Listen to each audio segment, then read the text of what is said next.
A part of an interview we've been talking for the last couple of days, our colleagues have, with Joseph Fair, Dr. Joseph Fair, a virologist who's been working in Africa for years with Ebola and other viruses, and he contracted it, he believes, because he had a face mask on and gloves, but he was on a crowded flight to New Orleans, his home, after 4 weeks of being here, and he thinks that's how he got it. He was very seriously ill, in intensive care.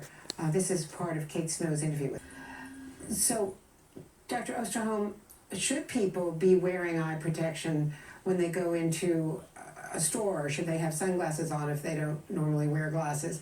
Is getting this virus through the eyes an important warning for people?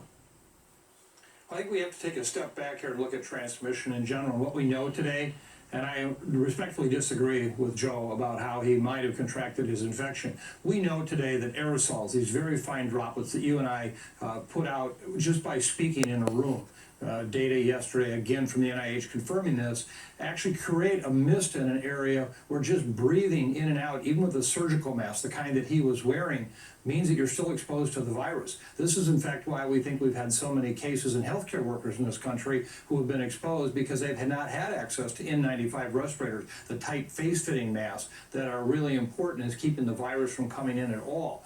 And so I would disagree with Joe, and I would say that he just as likely got it because he was wearing a surgical mask, something that is a controversy, I agree, in this country, because everybody wants to be masked today. I just want to use the mask that's going to protect you, and I don't think he was using a protective mask.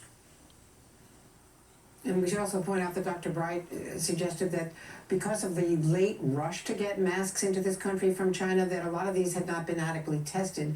And he said that as much as 30%, or they could only protect perhaps 30% against the virus among the healthcare workers to whom they were distributed, because PPE was distributed so late. I want to also ask you about the president's timeline. He keeps